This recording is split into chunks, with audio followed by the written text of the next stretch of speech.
제2차 세계대전의 영웅인 영국의 윈스턴 처칠 경이 노년에 자기 출신 고등학교를 방문했습니다.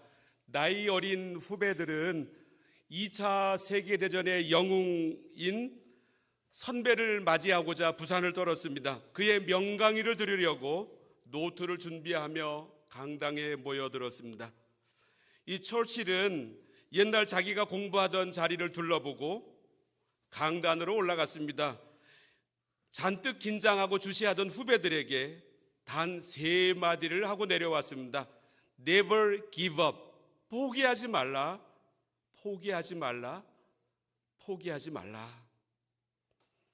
우리는 너무 쉽게 포기하는 경향이 있습니다. 너무 쉽게 낙심합니다. 원망하여 스스로 절망에 빠지고 있습니다. 남이 나를 버린 것이 아니라 나 스스로가 나를 버리게 됩니다. 그런데 이런 윈스턴 처칠과 같은 모습을 오늘 2번째로 읽은 성경에서 발견하게 됩니다. 그는 사도 바울입니다. 우리는 주일마다 그의 편지 13권을 저작 순서에 따라 시간대별로 나누고 있습니다. 바울은 교회 개척 선교사였습니다. 그에게는 파송교회가 있었습니다. 예루살렘이 아니었고 이방 지역에 세워진 안디옥 교회였습니다. 이전에 보셨던 화면을 한번 다시 보시겠습니다. 그 순서대로 다 준비가 되어 있는데요. 이 화면의 맨 오른쪽 아래 보시면 수리아라고 하는 나라였는데 2000년 전에 오늘날 시리아의 전신입니다. 그곳에 하얀색 바탕에 안디옥이라고 이름이 쓰여져 있습니다. 여기 안디옥 교회에 파송을 받고 빨간 선을 따라 구브로 오늘날 사이프러스 혹은 키프로스라고 하는 그 섬을 거쳐서 저 오늘날 터키 지역의 중앙 남부 지역을 통하여 당시에는 갈라디아라고 이름 붙여진 그 넓은 지역, 북쪽에서 남쪽으로의 넓은 지역에 선교하러 갔고 여기에서 선교를 마치고 똑같은 경로를 통하여 안디옥 교회로 돌아갔습니다. 바울은 돌아가서 쉬고 난 다음에 2번째 파송을 받습니다. 다른 화면을, 그 다음 화면을 보겠습니다.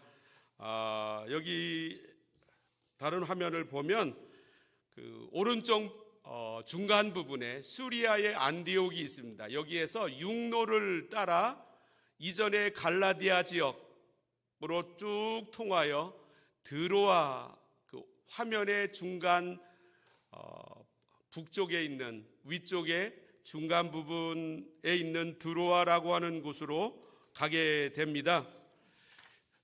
여기에서 마케도니아, 오늘날 그 그리스의 북쪽 지역을 마케도니아라고 불리는데 사실 독립이 되었습니다. 여기에서 어떤 사람이 건너와서 우리를 도우라고 하는 환상, 이 환상을 보게 됩니다. 그래서 그 지역 선교를 내려놓고 쭉 거쳐서 북쪽 그 빌립보 지역을 거쳐 이제 그리스의 남쪽 고린도라고 하는 곳으로 내려옵니다. 거기서 교회를 개척합니다. 그 다음에 이제 그곳에서 에베소로 배를 타고 건너가고 에베소에서 배를 타고 가이사랴와 예루살렘을 거쳐서 파송교회 안디옥으로 돌아가게 됩니다. 다른 지도를 한번 보겠습니다. 이 화면은 오늘날 그리스 지역이 화면의 중간에 있습니다. 고린도라고 하는 곳이 어디에 있는가? 아덴은 오늘날 그리스의 수도 아테네가 됩니다. 이 그리스 반도의 남쪽을 아가야라고 불렀고 북쪽을 마케도니아 혹은 마세도니아라고 불렀습니다. 바울은 다시 제3차 파송을 안디옥 교회로부터 받습니다. 다른 그림을 보겠습니다. 여기 보면 오른쪽 중간 아래, 맨 오른쪽 중간 아래에 안디옥 교회가 있습니다. 이곳에서 육로를 통하여 에베소라고 하는 곳으로 가게 됩니다. 거기에서 한 5년간 머뭅니다. 그런데 여기에 있었을 때 자기가 전에 개척하고 떠났던 고린도 교회로부터 안 좋은 소식이 들려옵니다. 아주 심각한 소식이었습니다. 교회에 네 파당이 있다라고 하는 소식이었습니다. 바울은 이 교회의 어려운 점을 바로잡고자 크게 4가지의 노력을 합니다. 아마 기원 후 55년경에 고린도 전서 첫 번째 편지를 써서 고린도 교회에 보냅니다. 그런데 이 고린도 전서가 제대로 일을 하지 못한 것 같습니다. 디모데를 파송했는데 고린도 교회가 디모데를 정중히 영접해달라고 고린도 전서의 16장에 썼는데 아마 제대로 되지 않았던 것 같습니다. 이후로 고린도 교회의 상황은 악화되었습니다. 예수님을 믿어야 하지만 이방인들도, 유대인이 아닌 이방인들도 할례를 받아야 하고 유대인 절기를 지켜야 하고 또 유대인 음식을 먹어야 한다고 가르치는 사람들이 득세했습니다. 그리고 거짓 교사가 들어와서 고린도 교인들을 흔들었습니다. 바울은 여기에서 2번째 노력을 합니다. 급하게 고린도를 방문했습니다. 그런데 이 여행은 크게 실패했습니다. 교회는 바울의 방문을 받고도 더 혼란스러워졌습니다. 바울은 고린도 교회 여러 사람들로부터 모욕을 당했습니다. 그는 참담한 마음을 가지고 에베소로 돌아오게 되었습니다. 이 내용을 읽지는 않았지만 고린도후서 2장 1절 화면에서 한번 열어주시면 내가 다시는 너희에게 근심 중에 나아가지 아니하기로 스스로 결심하였노니, 고린도의 중간에 한번 갔다가 오고 난 다음에 너무나 참담해서 이 고백을 나중에 썼습니다. 그는 3번째 노력을 합니다. 고린도 전서와 고린도 후서 오늘 편지 그 중간에 또 하나의 편지를 보냅니다. 학자들이 얘기합니다. 중간에 서신이 있었을 것이라고. 아마도 고린도전서의 후반 고린도전서 10장부터 13장까지의 내용이었을 것이라고 합니다. 이 편지를 가리켜 눈물의 편지라고 말합니다. 이 편지를 보냈습니다. 그래도 고린도 교회의 갈등은 해결되지 않았습니다. 오늘날 목회자가, 선교사가 어떤 한 교회 혹은 자기가 개척한 교회하고 이런 갈등이 있었다라고 한다면 어떤 눈으로 바라보시겠습니까? 만약에 저였다고 한다면 아마도 이때쯤 되면 고린도 교회를 내려놓고 싶었을 것입니다. 고린도 교회가 바울을 비웃고 누명 씌우고 모함하고 비하하고 조롱하는 상황까지 놓이게 되었는데 그는 결코 포기하지 않았습니다. 4번째의 대책을 세웁니다. 이 에베소에서 제자 중에 한 명인 디도, 영어로 타이터스, 디도를 파송합니다. 그 사람을 보내서 사태를 수습하려고 했습니다. 바울의 입장에서는 이렇게 생각할 수 있습니다. 내가 고린도로 가서 교회를 세우느라고 얼마나 많이 고생했는데 고린도 교인들은 나 때문에 예수 믿고 영생을 얻게 되었는데, 그런데 교회 교인들이 나를 이렇게 대해? 나 관두고 싶어. 너희밖에 없는 줄 알아? 너희들밖에 선교할 데가 없는 것 같아. 선교지가 지천에 깔렸어. 그런데 바울은 고린도 교회를 포기하지 않았습니다. 끈질기게 고린도 교회를 향하여 나아갔습니다. 바울은 왜 여기에서, 이 상황에서, 배척받는 형편에서, 모욕을 당하는 상황에서 고린도 교회를 내려놓지 않았을까요? 첫 번째로, 하나님의 사랑은 포기하지 않습니다. 바울의 이 포기하지 않는 사랑은 어디서 왔습니까? 하나님이 먼저 바울을 사랑하셨거든요. 바울 자신도 포기하지 않으시는 하나님의 사랑을 받았거든요. 이전에 하나님께서 바울을 추적하셨습니다. 가장 좋은 시점에 그를 만나시려고.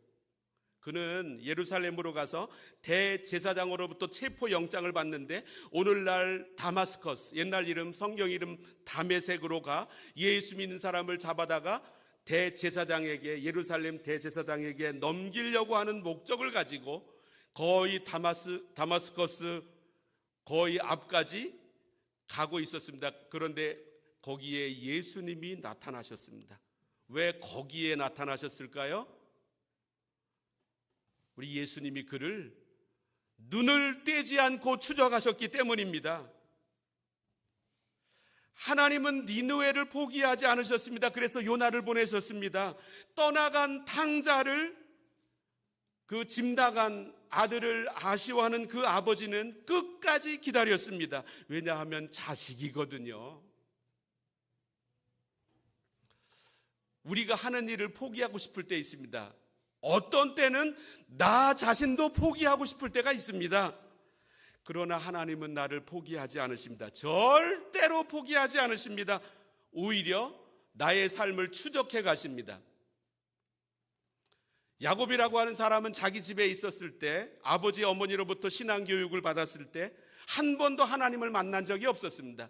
근데 형과의 갈등 때문에 할 수 없이 집을 떠나 모래밭에 저녁에 돌베개하고 잠을 잤을 때 하나님이 그에게 나타나셔서 놀라운 약속을 주십니다. 그런데 왜 거기입니까? 하나님이 그를 눈을 떼지 않고 추적하셨기 때문입니다. 거기까지 하나님께서 함께 오셨기 때문입니다. 이사야서 49장은 이렇게 말씀합니다. 화면을 보면 오직 시온에 이르기를, 시온은 이스라엘의 대표를 가리킵니다. 예루살렘, 오직 시온에 이르기를 여호와께서 나를 버리시며 주께서 나를 잊으셨다 하였거니와. 15절, 여인이 어찌 그 젖 먹는 자식을 잊겠으며 자기 태에서 난 아들을 긍휼히 여기지 않겠느냐. 그들은 혹시 잊을지라도 나는 너를 잊지 아니할 것이라. 16절, 내가 너를 내 손바닥에 새겼고 너의 성벽이 항상 내 앞에 있나니. 하나님이 나를 하나님의 손바닥에 새기셨답니다. 너의 성벽, 너의 삶의 모든 부분을 내 눈앞에 두고 있다고 말씀하십니다. 1700년대 초반 중반을 사셨던 조나단 에드워드라고 하는 목사님이 계셨습니다. 뉴저지 프린스톤 신학교 교장으로 계셨습니다. 그분에게 외동딸이 있었습니다. 그런데 부모님하고 다르게 정말로 성격에 많이 모가 났습니다. 아버지가 보기에도 딱할 지경이었습니다. 그래서 아버지의 마음에 큰 근심이 들었습니다. 이 딸이 제대로 시집이나 갈 것인가, 혹시나 갔다 할지라도 무사히 살 수 있으려나. 그런데 교장 선생님의 딸이니까 아마도 그랬는지 그 신학교에 잘생긴 남학생 하나가 이 딸을 며칠 동안 만나보고는 교장 선생님을 찾아갔습니다. 목사님, 제게 딸을 주십시오. 그러니까 이 교장 선생님이 안 되네 라고 대답했습니다. 왜 안 됩니까? 자네하고 내 딸은 서로 어울리지 않아. 그러니까 이 남학생이 제가 어때서요? 하고 되물었습니다. 왜냐하면 외적으로 보기에 상당히 괜찮은 모습이었다고 합니다. 그런데 교장 선생님은 이런지하에 거절했습니다. 서로 격이 맞지 않아서 그러네. 그러자 이 학생이 화를 내었습니다. 제가 어째서 격이 맞지 않는다고 하는 것입니까? 제게 모자른 부분이 무엇입니까? 교장 선생님은 빌다시피 내 말은 그게 아닐세, 자네는 훌륭하다만 내 딸이 못나서 그러네. 결혼했다가 며칠 살지 못하고 끝날 것 같아서 말이야. 내 딸이 어떤지 자네가 몰라서 그러나? 그랬더니 이 청년이 걱정 마십시오. 제가 책임질 테니까 그냥 결혼만 하게 해주십시오. 그때 이 조나단 에드워드 목사님이 유명한 말을 했습니다. 좀 신학적인 말입니다. 자네가 하나님이 아닌 이상 내 딸을 줄 수가 없네? 자네는 내 딸을 몰라. 오래 사귀어 보지 않았기 때문에 잘 모르는 터이라 지금은 사랑한다고 하지만 말일세. 하지만 하나님은 아시고도 사랑하신다네. 하나님은 우리의 잘못을 아시고도 사랑하신다네. 그러나 사람이란 모르고 사랑했다가 알면 물러나는 법이야. 자네는 그런 하나님이 아니기에 내 딸을 줄 수가 없네. 하나님 우리 약점 아십니다. 우리의 허물 다 아십니다. 그럼에도 불구하고 사랑하십니다. 그래서 바울은 화면에는 없지만 로마서에 이렇게 말씀하고 있습니다. 하나님의 은사와 부르심에는 후회하심이 없느니라. 3년 전에, 재작년에 한국에 가서 교단 총회를 준비해서 했습니다. 그때 우리 목사님들이 나와서 찬송을 부르는데 하나님의 부르심에는 후회하심이 없네. 이거 부르는데 눈물이 쫙. 왜요? 나를 이미 알고도 사랑하신 거거든요. 나를 이미 알고도 맡기신 거거든요. 하나님은 여기에 실수가 없으시거든요. 그 위대한 사랑이 오늘도 우리를 붙들고 있기 때문입니다. 바울은 그 사랑을 하나님으로부터 받았습니다. 이 사랑이 고린도 교회를 향하여 나타났습니다. 이것이 바로 바울의 사역의 동력이었습니다.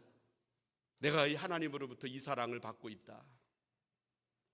교회 사역자는 이 마음을 가지고 시작해야 합니다. 두 번째로, 교회가 일치할 때 기쁨을 얻습니다. 바울은 고린도 교회의 복잡하고 어려운 사정을 해결하기 위하여 에베소라고 하는 오늘날 터키 지역의 맨 서쪽 해안 도시에서 디도를 파송했습니다. 문제를 해결하고자. 그런데 아무리 기다려도 디도는 오지 않는 것입니다. 오늘날에는 전화도 있고 이메일도 있고 영상통화도 있고 또 편지를 통해서 우체국을 통해 보내면 그래도 몇 주 있으면 오고 가는 소식이 있는데 아무리 기다려도 소식이 오지 않습니다. 바울은 답답했습니다. 빨리 고린도로 가고 싶었습니다. 그런데 그때 마침 본인이 한 5년 동안 있었던 이 에베소에 소요가 일어났습니다. 그래서 그는 거기에 있을 수가 없었습니다. 그는 마게도냐로 가기 위해 드로아라고 하는 지역으로 옮겨갔습니다. 지도를 한번 보게 되면 안디옥, 오른쪽에 안디옥에서 에베소로 갔고요. 여기서 한 5년 동안 사역을 했습니다. 디도를 고린도로 파송했습니다. 그런데 오지 않자 드로아로 갔습니다. 드로아. 우리 한번 다른 지도를 한번 보겠습니다. 드로아는 화면의 오른쪽 거의 맨 위에 있습니다. 이 드로아에서 디도를 기다렸습니다. 그런데 디도가 오지 않았습니다. 그의 마음은 더더욱 초조해졌습니다. 실망한 나머지 이 드로아에서 전도할 수 있는 수많은 기회가 있었음에도 불구하고 다 내려놓고 바다 건너 저 마케도니아 빌립보 교회 지역으로 갔습니다. 화면에서 고린도후서 2장을 읽어보겠습니다. 고린도후서 2장 12절 13절 내가 그리스도의 복음을 위하여 드로아의 이름에 주 안에서 문이 내게 열렸으되 13절 내가 내 형제 디도를 만나지 못하므로 내 심령이 편하지 못하여 그들을 작별하고 마케도냐로 갔노라. 바울이 마케도냐로 간 그림을 아까 그림을 다시 한번 보겠습니다. 여기 보시면 마케도니아 지역입니다. 아마도 그곳 빌립보 교회에 갔던 것 같습니다. 그런데 바로 바울이 여기에 있었을 때 그토록 기다렸던 디도가 바울을 찾아왔습니다. 그리고 고린도 교회의 상황을 보고하는 것이었습니다. 바울은 디도로부터 소식을 듣기를 고린도 교회의 수많은 문제가 깨끗하게 해결됐다라고 하는 것이었습니다. 디도가 왔다라고 하는 이 사실 하나만으로도 큰 마음의 안도감이 들었는데 디도가 전해준 소식은 놀라운 선물이었습니다. 크게 세 가지였습니다. 수많은 일이 있었지만 고린도 교인들은 여전히 바울을 사랑한다는 소식이었습니다. 두 번째는 고린도 교회에 문제를 일으켰던 사람들이 자신의 잘못을 회개했다라고 하는 소식이었습니다. 그리고 세 번째는 거짓 교사들이 들어와서 유대 크리스천들이 들어와서 많은 짐을 지웠는데 교인들이 바울의 가르침을 따라 이 모든 사람을 배격하고 고린도 교회가 아름다운 가르침 가운데 서게 되었다라고 하는 소식이었습니다. 오늘 읽은 본문 5절부터를 화면에서 읽어봅니다. 우리가 마게도냐에 이르렀을 때에도 우리 육체가 편하지 못하였고 사방으로 환난을 당하여 밖으로는 다툼이요 안으로는 두려움이었노라. 6절 그러나 낙심한 자들을 위로하시는 하나님이 디도가 옴으로 우리를 위로하였으니. 7절 디도가 온 것뿐 아니요 오직 디도가 너희에게서 받은 그 위로로 우리를 위로하고 너희의 사모함과 애통함과 나를 위하여 열심히 있는 것을 우리에게 보고함으로 나를 더욱 기쁘게 하였느니라. 그리고 13절, 이로 말미암아 우리가 위로를 받았고 우리가 받은 위로 위에 디도의 기쁨으로 우리가 더욱 많이 기뻐함은 그의 마음이 너희 무리로 말미암아 안심함을 얻었습니다. 15절, 그가 너희 모든 사람들이 두려움과 떨므로 자기를 영접하여 순종한 것을 생각하고 너희를 향하여 그의 심정이 깊었으니. 이전에 바울은 에베소, 오늘날 터키 지역의 서쪽 해안 도시에서 마음이 복잡한 가운데 디도를 고린도 교회에 파송했습니다. 그런데 고린도 교인들은 디도를 영접할 때 하나님의 사람으로 받아들였습니다. 그의 말에 순종했습니다. 디도는 이러한 고린도 교회 교인들의 모습을 보면서 고린도 교인들이 너무나 사랑스러웠고 존경하게 되었고 신뢰까지 하게 되었습니다. 바울은 디도로부터 이러한 소식을 들었습니다. 그래서 바울은 너무나도 기뻤습니다. 그러면서 교회를 향한 바울의 사랑과 신뢰가 깊어졌다고 16절에서 결론적으로 이렇게 표현하고 있습니다. 내가 범사에 너희를 신뢰하게 된 것을 기뻐하노라. 고린도 교회 교인들을 향한 모든 염려가 이제 다 사라지게 되었습니다. 이제는 반대로 교인들을 신뢰하게 되었습니다. 이보다도 더한 기쁨이 없다라고 하는 것입니다. 우리가 예수 믿기 전에는 전혀 상상하지 못하던 기쁨을 예수 믿고 난 다음에 누리게 되는데, 그 기쁨 중에 하나가 교회와 하나 되는 기쁨입니다. 바울은 즉시 펜을 들어서 고린도 후서를 썼습니다. 그리고 문제를 잘 해결하고 와서 보고한 디도 편에 다시 고린도 교회로 보냈습니다. 고린도 교회가 세워져 여기에 오기까지 결코 쉽지 않았습니다. 피말리는 고통, 바울은 통과해야만 했습니다. 그런데 마침내 바울과 교회가 하나가 되었습니다. 이 기쁨, 우리 예수 믿는 사람들은 세상 사람들이 전혀 생각하지 못하는 다른 차원의 기쁨을 누립니다. 그것은 내가 교회와 하나가 될 때 누리는 기쁨입니다. 디트리 본헤퍼 목사님은 독일 목사님인데 히틀러를 암살하는 그룹에 들어가 히틀러가 회의하는 곳에 테이블 밑에 007 가방 같은 가방을 놓았습니다. 그 가방에 폭탄이 들어 있었습니다. 그런데 발각되어 체포되었고 독일의 멸망 2주 전에 사형당했습니다. 이분이 신도의 공동생활이라고 하는 책을 썼는데 거기에서 이렇게 말하고 있습니다. 갇힌 사람이나 병든 사람 또는 흩어져 있는 그리스도인은 가까이에 있는 그리스도인 형제를 삼위일체 하나님의 은총의 신체적 표시로 인식한다.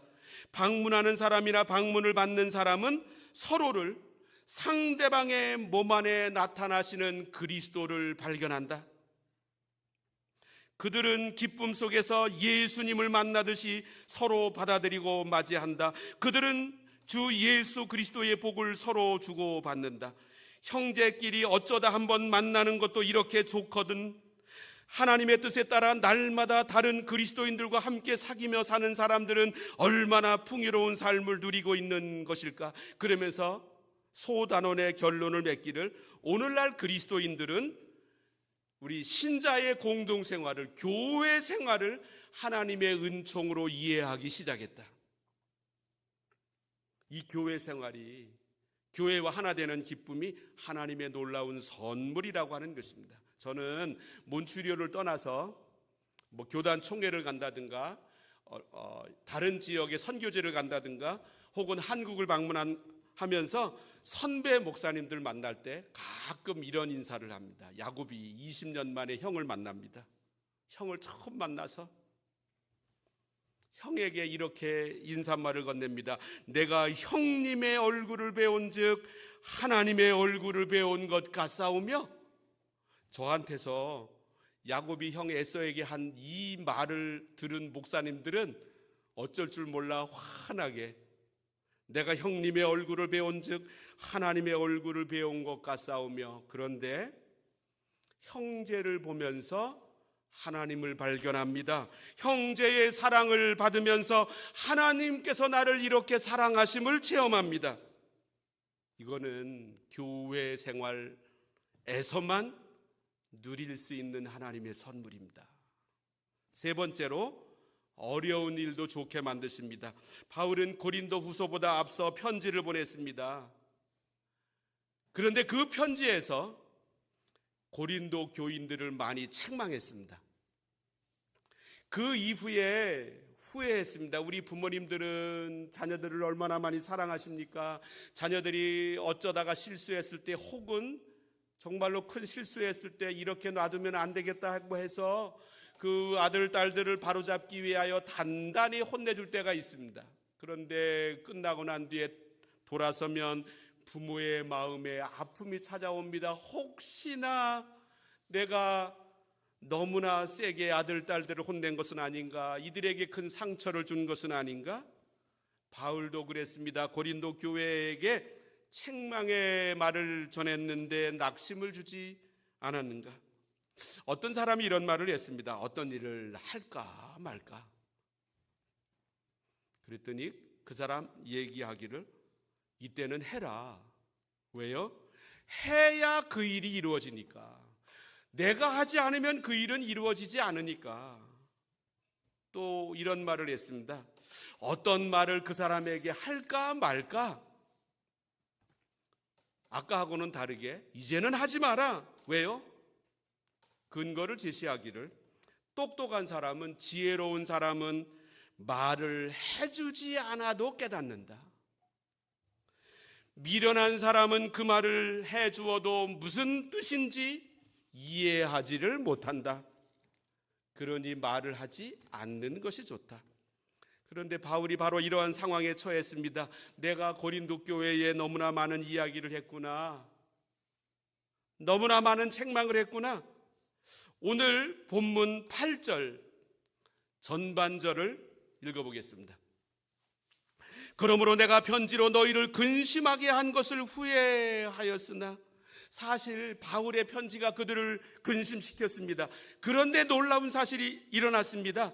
이 근심을 통하여 결국에는 고린도 교회 교인들이 하나님 앞에 바로 서게 되었습니다. 8절 말씀을 계속 읽어보면 그러므로 내가 편지로 너희를 근심하게 한 것을 후회하였으나 지금은 후회하지 아니함은 그 편지가 너희로 잠시만 근심하게 한 줄을 알미라. 9절 내가 지금 기뻐함은 너희로 근심하게 한 까닭이 아니요 도리어 너희가 근심함으로 회개함에 이른 까닭이라. 너희가 하나님의 뜻대로 근심하게 된 것은 우리에게서 아무 해도 받지 않게 하려 함이라. 이 얼마나 감사한 일입니까? 하나님은 바울의 때로 너무나 심한 행동이었는데 아주 좋게 바꿔주셨습니다. 그래서 바울은 11절에서 결론적으로 이렇게 말합니다. 보라, 하나님의 뜻대로 하게 된 이 근심이 너희를 얼마나 간절하게 하며 얼마나 변증하게 하며 얼마나 분하게 하며 얼마나 두렵게 하며 얼마나 사모하게 하며 얼마나 열심 있게 하며 얼마나 벌하게 하였는가. 너희가 그 일에 대하여 일체 너희 자신의 깨끗함을 나타내었느니라. 오히려 더 좋게 만들어주셨음을 체험하게 되었다라고 하는 뜻입니다. 우리가 실수나 실패를 하게 되면 자학을 하게 됩니다. 나를 학대합니다.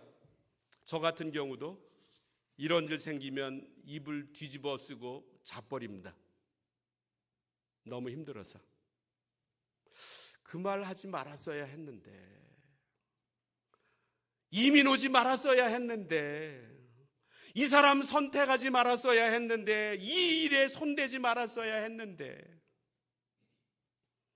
그런데 우리의 연약함을 고백하면 하나님은 우리의 실수를, 실패를 더 좋게 만들어 주십니다. 이것이 예수 믿는 사람들에게 나타나는 하나님의 신비입니다.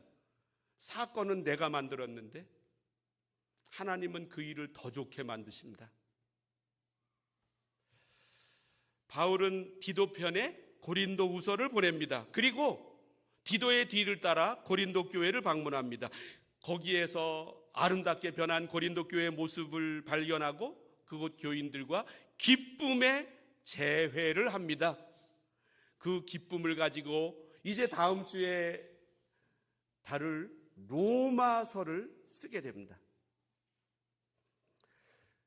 그는 그곳에서 로마서를 쓰면서 아마 자신이 고린도 교회를 근심시켰다가 하나님의 은혜로 그들이 더 좋게 변화된 모습을 생각하며 이 글을 썼던 것 같습니다. 로마서 8장 26절 28절 우리가 알거니와 하나님을 사랑하는 자 곧 그의 뜻대로 부르심을 입은 자들에게는 모든 것이 합력하여 선을 이루느니라. 모든 것이, 여기에는 나의 실수도 들어가 있습니다. 모든 것이 합력하여 선을 이루느니라. 선은 더 좋은 것을 말합니다. 그러니까 실수에서도 실패에서도 우리의 연약함을 하나님께 고백하면 하나님의 신비가 나타납니다. 더 좋은 곳으로 만들어 주십니다. 우리의 실수까지도 더 좋게 만드신 하나님, 이 하나님이 우리의 하나님이십니다. 오늘 바울이 우리에게 전해주고 있습니다. 기도하십니다. 하나님,